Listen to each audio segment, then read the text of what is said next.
నమస్కారం సుఖీభవకు స్వాగతం. ఈ రోజు సుఖీభవలో పీచు కోసం ఏం తినాలి, గాలి కాలుష్యంతో ఊపిరితిత్తుల్లో క్యాన్సర్, ఓసీ పిల్స్ తో సంతాన సాఫల్యత దెబ్బతింటుందా, సర్జరీతో బరువు తగ్గితే ప్రయోజనాలెన్నో, ఇంకా హెల్త్ టిప్. ఆరోగ్యం బాగుండాలంటే ఆకుకూరలు తినాల్సిందే, అందులో మరో మాటకు తావులేదు. అయితే ఆకుకూరలతో పాటు రోజువారీ ఆహారంలో కొంచెం పీచు పదార్థానికి కూడా చోటు ఇవ్వాలని చెబుతారు పోషకాహార నిపుణులు. మలబద్ధకము మొదలుకొని గుండె జబ్బుల నివారణ వరకు ఎన్నో రకాల సమస్యల్ని నివారించటంలో పీచు పదార్థము మనకి ఎంతగానో సహాయపడుతుంది. ఆరోగ్యానికి ఆరో ప్రాణం లాంటి పీచు వేటిలో ఎక్కువగా ఉంటుందో, ఎలాంటి ఆహారాలను ఎక్కువగా తీసుకోవాలో ఇప్పుడు తెలుసుకుందాం.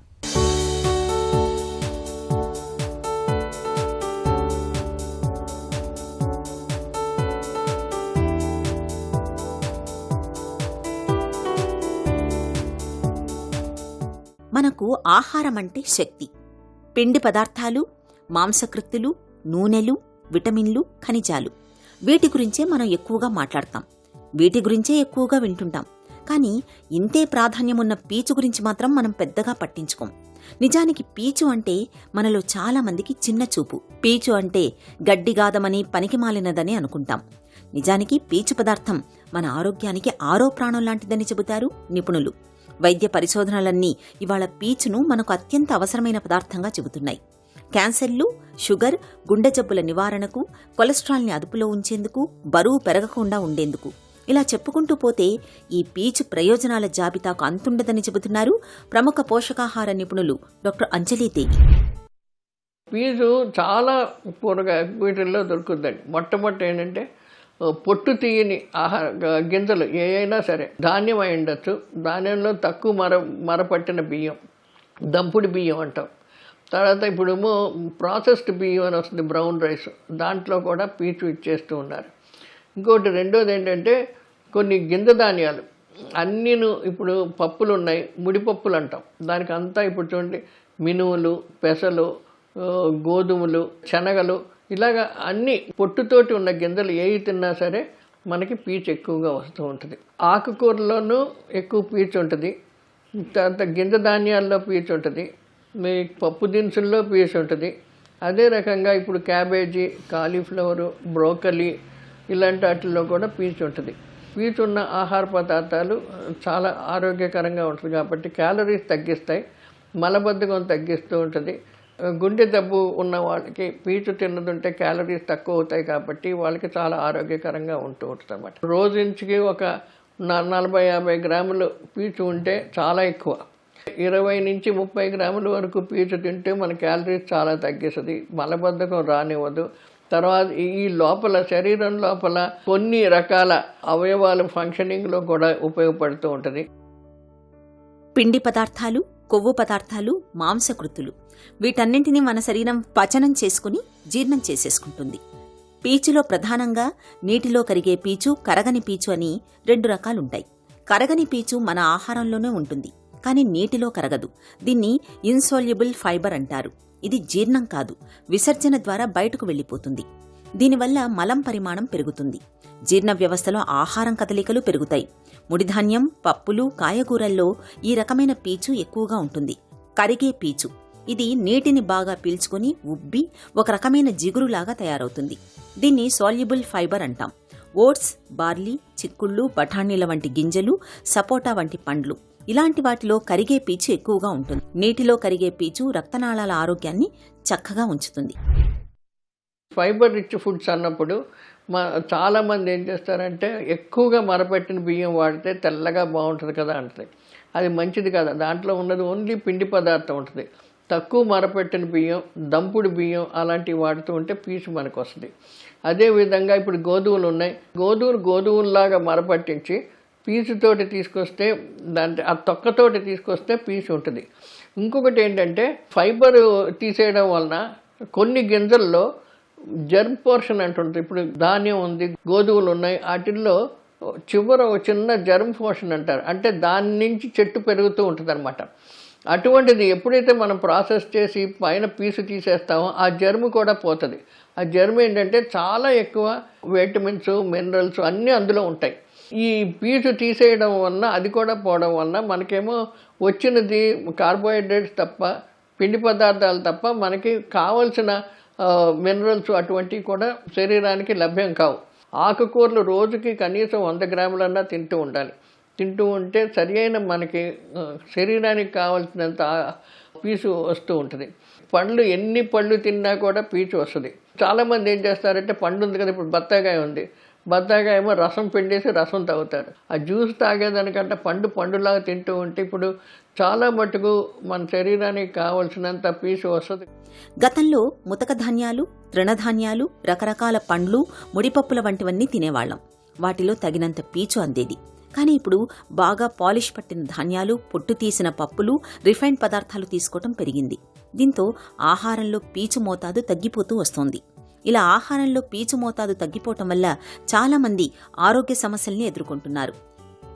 పీచు పదార్థాన్ని తగినంత తీసుకోవటం వల్ల మనకెన్నో ఆరోగ్య ప్రయోజనాలు అందుతాయి.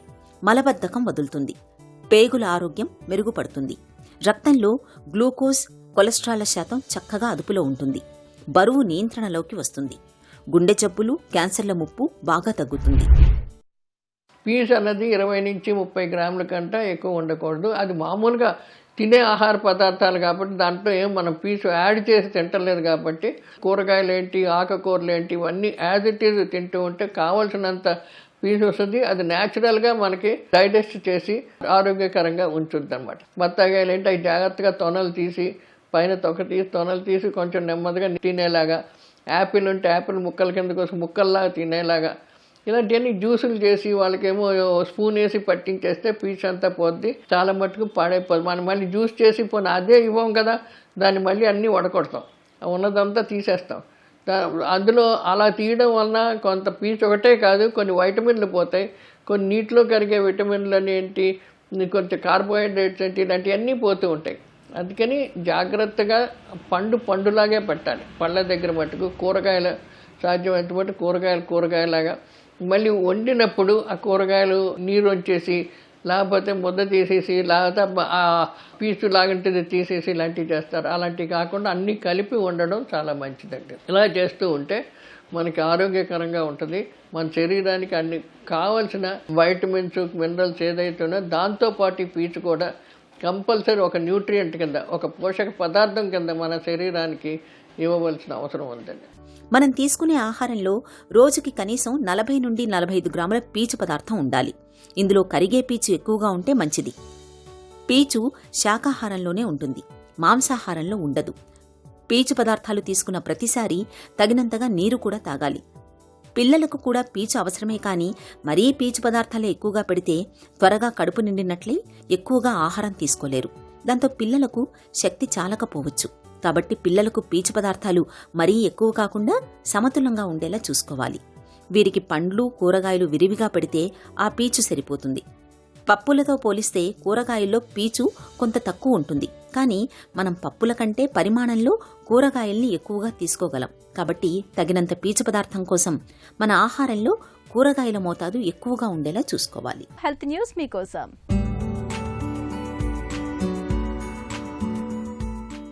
ఊపిరితిత్తుల క్యాన్సర్ను పొగతాగే వారిలో వచ్చే జబ్బుగానే చాలా కాలంగా భావిస్తున్నారు. కానీ లంగ్ క్యాన్సర్ అనేది ఇవాళ పొగ అలవాటు లేని వారిలోనూ ఎక్కువగా కనిపిస్తోంది. దీనికి గాలి కాలుష్యం, ఇతరాతర పర్యావరణ అంశాలు కూడా దోహదం చేస్తున్నట్లు national institute of health, university of కాలిఫోర్నియాకు చెందిన పరిశోధకుల తాజా అధ్యయనంలో బయటపడింది. ఊపిరితిత్తుల క్యాన్సర్తో ముడిపడిన DNA మార్పులకు ఆరుబయట నుసి పదార్థ ప్రభావానికి బలమైన సంబంధం ఉంటున్నట్లు విస్తృత జన్యు అధ్యయనంలో తేలింది. అలాగని వాయు కాలుష్యంతో నేరుగా ఊపిరితిత్తుల క్యాన్సర్ వస్తుందని కాదు, కానీ ఆ క్యాన్సర్ తలెత్తడానికి దోహదం చేస్తున్నట్లు అధ్యయన ఫలితాలు సూచిస్తున్నాయి.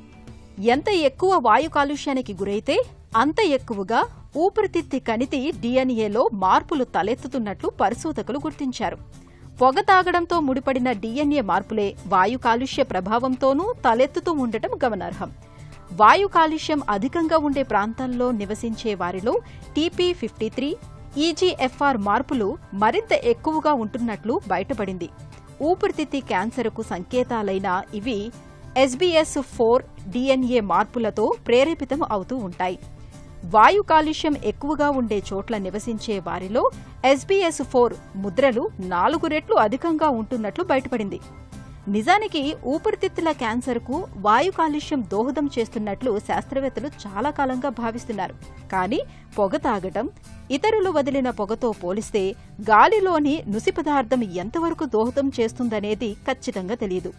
ఈ నేపథ్యంలో తాజా అధ్యయనం జన్యు మార్పుల ఆధారంగా వాస్తవ పరిస్థితిని కళ్లకు కట్టింది. అవాంఛిత గర్భాల్ని నిరోధించటానికి ఇవాళ మన ముందున్న అత్యుత్తమ మార్గం ఓసిపిల్స్. అయితే ఈ నోటి మాత్రల వాడకంపై మనలో చాలా మందిలో చాలా రకాల నమ్మకాలు ప్రచారంలో ఉన్నాయి.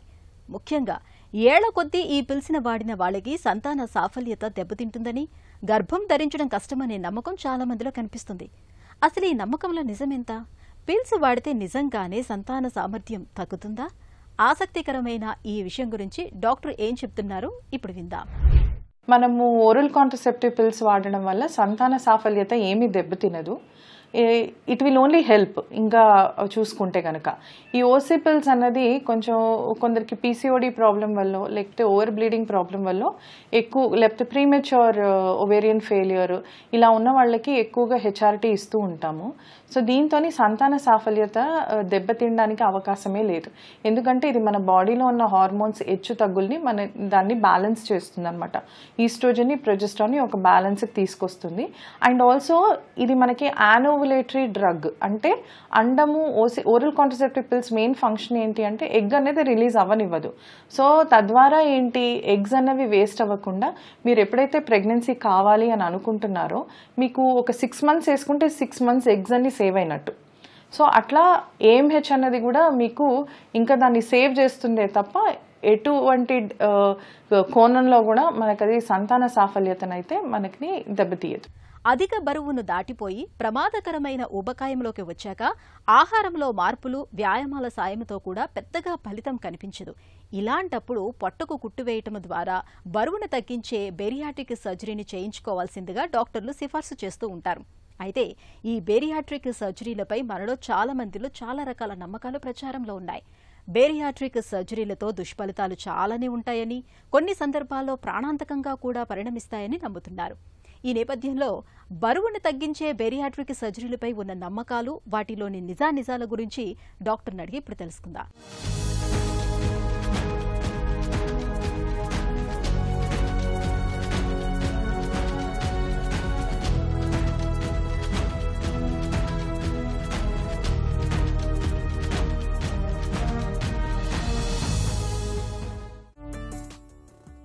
బేరియాట్రిక్ సర్జరీతో బరువు తగ్గటంతో పాటు ఇంకా ప్రయోజనాలు ఉన్నాయా?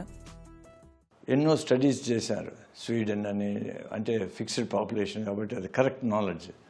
అమెరికాలోను, తర్వాత ఇప్పుడు ఎప్పటి నుంచో చేస్తూ వస్తున్నారు. ప్రతి చోట చూసింది ఏమంటే స్ట్రోక్ రిస్క్ తగ్గిపోయింది 40%. తర్వాత ఈ హార్ట్ అటాక్స్ అవి అట్లా చనిపోయేది మనుషులు 40%, 50% తగ్గిపోయింది. ఏది ఇంకా వాళ్ళకు డయాబెటీస్, ముఖ్యంగా వాళ్ళకంతా చాలామందికి క్యూర్ అనకూడదు, రిజాల్వ్ అంటారు. కొంతమందికి ఒక 5 ఏళ్ళ తర్వాత ఒక 5-10% కొంతమందికి డయాబెటీస్ రావచ్చు మళ్ళా. అది ఎందుకంటే వాళ్ళు తినే తిండి అన్నీ మారిపోయినాయి, మళ్ళా మొదలుకు వచ్చేసేసి. అప్పుడు వాళ్ళకు మళ్ళీ మార్చేసి వాళ్ళకి ఏదైనా అడ్వైజ్ ఇస్తే వాళ్ళు బాగానే ఉంటారు. బీపీ తగ్గిపోతుంది చాలామందికి. తర్వాత స్లీప్ యాప్నియా, వాళ్ళకందరికీ సిప్యాప్ మెషిన్ పెట్టుకుని వాళ్ళు ఉంటారు. ఆ సిప్యాప్ మెషిన్ లేకపోతే వాళ్ళు గాలి పీల్చలేక చచ్చిపోతారు. అటువంటి వాళ్ళకు సిప్యాప్ మెషినే ఉండదు, అవసరమే లేదు. అట్లే నీ జాయింట్ పెయిన్స్ అవి ఎంత, కొంతమంది నీ జాయింట్కి ఆపరేషన్ వెయిట్ చేస్తూ ఉండే వాళ్ళకు నీ జాయింట్కి ఆపరేషన్ అవసరమే లేకుండా పోయింది. అట్లే ఫ్యాటీ లివర్ చేంజెస్ అంతా మారిపోయినాయి, నార్మల్ అయిపోయినాయి. Even cirrhosis became normal. Bariatric సర్జరీతో షుగర్ జబ్బు నయమవుతుందా? చాలా వరకు ట్రూత్ ఉంది దాంట్లో. ఏమంటే టాబ్లెట్స్ ఉండేవాళ్ళు పూర్తిగా మానిపోతారు చాలామంది. ఆపరేషన్ అయిన 2వ రోజుకి చాలామంది. కొందరికి ఇన్సులిన్లో ఉంటారు, కొంతమంది ఇన్సులిన్ వాళ్ళు టాబ్లెట్స్కి వస్తారు, ట్యాబ్లెట్స్ నుంచి అది కూడా లేకుండా పోయిన వాళ్ళు చాలామంది ఉంటారు. మేము స్టడీ చేసాము. వాటిలో 200 పేషెంట్స్ చేస్తే ఇన్సులిన్ ఉండేవాళ్ళు ఇన్సులినే ఉపయోగించడం వల్ల. బేరియాట్రిక్ సర్జరీ తర్వాత తిరిగి బరువు పెరిగే అవకాశం ఉంటుందా? కొందరు ఏం చేస్తారంటే వాళ్ళ జీవనశైలి మార్చకుండా ముందు హ్యాబిట్సే మళ్ళా వచ్చేసేసినాయి. మనకు తిండికి 3 గంటల నుంచి 6 గంటల వరకు బ్రేక్ ఉండాలి. తర్వాత రెస్ట్రిక్టివ్ ఆపరేషన్లు ఏమవుతుందంటే కొంతమంది లావు అవుతారు, ఎందుకంటే రాంగ్ ఫుడ్స్ తింటారు. ఇప్పుడు బైపాసు అవన్నీ వాటిలో అవి స్టమక్ కొంచెం స్ట్రెచ్ అవుతుంది. అప్పుడు ఏం చేస్తారంటే వాళ్ళు ఈ ఎక్కువ తినేదానికి ఫోర్స్ చేసి స్టమక్ స్ట్రెచ్ చేసేదానికి చూస్తారు. అట్లా ఒక 10% ఉంటారు అటువంటి వాళ్ళు. కానీ వాళ్ళకు ఫాలోఅప్ చేస్తూ ఉంటే అట్లా పోకుండా మళ్ళీ వెనక్కి రానియచ్చు. బేరియాట్రిక్ సర్జరీతో ఆయుష్ ఆనందం పెరుగుతాయా? 10% ఇంక్రీజ్ ఇన్ లైఫ్ స్పాన్ అది ఆల్రెడీ చెప్పేసేసారు. అది ప్రూవ్ కూడా చేసేసారు. ఎందుకంటే observation studies thousands of patients చూశారు. ఆపరేషన్ చేసిన వాళ్ళు చూసి ఫాలోఅప్ చేస్తే ఆపరేషన్ చేసుకునే వాళ్ళు 10 ఏళ్ళ ముందే చనిపోయినారు. వీళ్ళు 10 ఏళ్ళు ఇంకా ఎక్కువ బతికినారు. ఇవి ఇంక్లూడింగ్ ఎనీ కాంప్లికేషన్స్ అన్నీ కలిపి. అందులో ఒక కాలంలో ఓపెన్ ఆపరేషన్ కాంప్లికేషన్ ఉన్న వాళ్ళు కంపేర్ చేసి కూడా వాళ్ళు 10 ఏళ్ళు ఎక్కువ బతికినారు. కాబట్టి జీవనాయుస్సు పెరుగుతుంది. వాళ్ళ జీవన శైలి కూడా మామూలుగా ఉంటుంది. జాబ్స్ మంచి జాబ్స్లో పోయిన వాళ్ళు ఉన్నారు. ముందంతా పని చేయకుండా ఉన్న వాళ్ళు పనిలోకి వెళ్ళిపోయినారు. కొంతమంది ట్రావెల్ ఇంట్రెస్ట్, ఆ ట్రావెల్ చేయలేకపోతూ ఉన్నారు ముందు. అవి కూడా చేయనారు. ప్లేన్లో ఎక్కాలంటే ప్లేన్లో 2 సీట్లు కావాలా, బెల్ట్లు పెద్దవి కావాలా, లేకుంటే ఎవరన్నా నవ్వుతారని వాళ్ళు పోయేదే లేదు. అటువంటి వాళ్ళందరూ కూడా ఇప్పుడు పోగలుగుతున్నారు. అంటే వాళ్ళు జీవితంలో ఏమైనా చేసుకోవాలని అన్ని వాళ్ళు చేయగలిగేదానికి వీలవుతుంది. సర్జరీతో బరువు తగ్గటం వల్ల పిల్లలు పుట్టే అవకాశాలు పెరుగుతాయా? ఈ బ్యారియాట్రిక్ సర్జరీ చేస్తే జనరల్ ఇన్ఫ్లమేషన్ తగ్గిపోతుంది.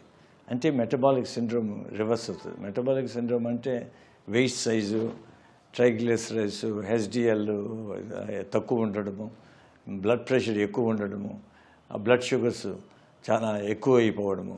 ఈ 5 వాటిలో ఒక 3 ఉంటే దాన్ని మెటబాలిక్ సిండ్రోమ్ అంటారు. ఇవన్నీ నార్మల్ అయిపోతాయి. పాలిసిస్టిక్ ఓవరీ సిండ్రోమ్కు, పీసీఓఎస్కు దాని బ్యాక్గ్రౌండ్ ఏమంటే ఇవంతా ఇంప్రూవ్ అయిపోతుంది. ఇంప్రూవ్ అవుతుంది ఏమవుతుంది, ఫర్టిలిటీ ఇంప్రూవ్ అవుతుంది. కాబట్టి అంతకుముందు పిల్లలు పట్టుకున్న ఉండేవాళ్ళు చాలామంది, వాళ్ళకి ప్రెగ్నెన్సీ కావు మా లైఫ్లో ఇంకెప్పుడు కాదు అనుకున్న వాళ్ళు 3 నెలలకు 6 నెలలకే ప్రెగ్నెంట్ అయిపోయినారు. తర్వాత కొంతమంది ఏమంటే ఐవీఎఫ్ వీలు కాదన్నారు. ఐవీఎఫ్ వీలు కాదు ఫెయిల్ అయిన వాళ్ళు ఫస్ట్ టైమే ఇది ఐవీఎఫ్ చేస్తేనే వాళ్ళు ఇమ్మీడియట్ ఇది అయిపోయినారు. కాబట్టి దీనివల్ల fertility improved a lot. PCOS complete అది డిస్ట్రాయిడ్. సర్జరీతో బరువు తగ్గటం వల్ల కీళ్ల నొప్పులు మాయమవుతాయా? ఇప్పుడు మనము బరువు తగ్గిపోతే ఇప్పుడు మనం నడిచినప్పుడు ఏమవుతుంది, మన హోల్ వెయిట్ దేని మీద ఉంటుంది, నీస్ మీద ఉంటుంది అండ్ యాంకిల్స్. ఇప్పుడు మనం వెయిట్ తగ్గినామనుకో మోకాళ్ళ మీద ఉండే ఆ వెయిట్ తగ్గిపోతేనే ఇమ్మీడియట్ పెయిన్ కూడా తగ్గిపోతుంది. అదే కాకుండా ఏమవుతుందంటే బ్యాక్ పెయిన్ కూడా తగ్గుతుంది. ఇవన్నీ ఎందుకంటే ఈ ఎక్కువ వెయిట్ ఉన్నప్పుడు ఏమవుతుందో వాళ్ళు పొట్ట ముందుకు లాగుతూ ఉంటుంది, వాడు వెనక్కి పోతూ ఉంటాడు. అప్పుడు ఏమవుతుందంటే బ్యాక్ పెయిన్ కూడా ఇంక్రీజ్ అవుతుంది, నీ ఎక్కువ అవుతుంది పెయిన్. చాలామంది పేషెంట్స్ నీ ఆపరేషన్ కోసం వెయిట్ చేస్తూ ఉంటారు. ఆ నీ వెయిట్ చేస్తూ ఉన్న టైంలో వాళ్ళు ఏమి చెప్తారు, మీరు చాలా బరువుగా ఉండవు, నీకు నీ ఆపరేషన్ చేస్తే ఫెయిల్ అవుతుంది, కాబట్టి నువ్వు వెయిట్ తగ్గించు అంటారు. వాళ్ళు వెయిట్ ఎట్ తగ్గించుకుంటారు, ట్రై చేస్తారు, వీలు కాదు. అప్పుడు బ్యారియాట్రిక్ సర్జరీకి పంపిస్తారు కొంతమంది. అట్లా చాలామంది నా దగ్గరికి వచ్చినారు. ఆ వచ్చిన వాళ్ళలో ఆ 100 మందికి ఆపరేషన్ అయినాక బ్యారియాట్రిక్ సర్జరీ తర్వాత వెయిట్ నార్మల్ అయిపోతానే నీ పెయినే లేదు, వాళ్ళకి నీ రీప్లేస్మెంట్ అవసరమే లేకుండా పోయింది. ఎండోస్కోపిక్ స్లీవ్ గ్యాస్ట్రోప్లాస్టీతో బరువు తగ్గచ్చా? ఎండోస్కోపిక్ స్లీవ్ గ్యాస్ట్రోప్లాస్టీలో ఏమవుతుందంటే ఫస్ట్ ఫ్లూయిడ్ డైట్ పెడతాము, ఆ సైజును తగ్గిస్తాము. కానీ స్లీవ్ గ్యాస్ట్రెక్టమీ అంత సైజు తగ్గదు, అంత యూనిఫామ్గా ఉండదు. ఏమవుతుందంటే ఈ స్లీవ్ గ్యాస్ట్రెక్టమీ చేసినప్పుడు స్ట్రెచ్ అయ్యేదానికి టైం పడుతుంది కొంత. ఇది ఏమి లేదు, కొంతకాలానికి స్టార్ట్స్ స్ట్రెచ్చింగ్. ఈ స్టమక్ అంత నేరోగా ఉండదు, ఇది గ్రాడ్యువల్గా స్ట్రెచ్ అయ్యి బాగా స్ట్రెచ్ అయిపోయి వాళ్ళు ఫుడ్ అంతా తినగలుగుతారు. ఇంకోటేమంటే కింద పక్కన యాంట్రమ్ అంటాం, ఆ స్టమక్ను వాళ్ళు ఏం చేయరు, అవి వదిలేస్తారు. ఆ యాంట్రమ్ బాగా స్ట్రెచ్ అవుతుంది. అది స్ట్రెచ్ అవుతానే బాడీ ఆఫ్ ద స్టమక్ను కూడా స్ట్రెచ్ చేస్తుంది. కాబట్టి అవన్నీ ఫెయిల్ అయ్యేదానికి ఆస్కారం ఉంది. కానీ కొంతమందికి దానికి అవసరం ఉంది. ఇప్పుడు మాకు సర్జరీ నాకు వద్దు, ఈ కట్స్ అంతా వద్దు అంటే వాళ్ళకు సరే చేస్తాము. కానీ వాళ్ళకి తెలియాలా ఇది టెంపరీ, మళ్ళీ రిపీట్ చేసుకుంటూ ఉండాలా, దీనికి ఖర్చులు ఉంటాయి. దీనికి ప్రాబ్లం లేవని కాదు, దీంట్లో కూడా ప్రాబ్లమ్స్ ఉన్నాయి. They can perforate stomach, bleeding జరగచ్చు, ఇవన్నీ ఉన్నాయి. అవి తెలియకుండా ఇవన్నీ మామూలుగా స్టేజ్ ఫార్వర్డ్ ఏమి కావాలనుకునేది లేదు, కంతలు లేకుండా. బరువును తగ్గించే బేరియాట్రిక్ సర్జరీలతో మనకు లాభాలే ఎక్కువ. బరువు తగ్గడంతో పాటు షుగర్, బీపీ, కీళ్లనొప్పుల వంటి దీర్ఘకాలిక జబ్బులు చాలా వరకు అదుపులోకి వచ్చేస్తాయి. అయితే ఈ సర్జరీలను చేయటంలో సర్జన్ల నైపుణ్యం కూడా చాలా కీలకం. కాబట్టి అన్ని మౌలిక సదుపాయాలు కలిగిన ఆసుపత్రిలో అనుభవజ్ఞులైన సర్జన్ల నేతృత్వంలో సర్జరీ చేయించుకోవటం అన్ని విధాలా మేలు. ఇక ఈరోజు కార్యక్రమాన్ని ముగించే ముందు ఒక చిన్న చిట్కా మీకోసం.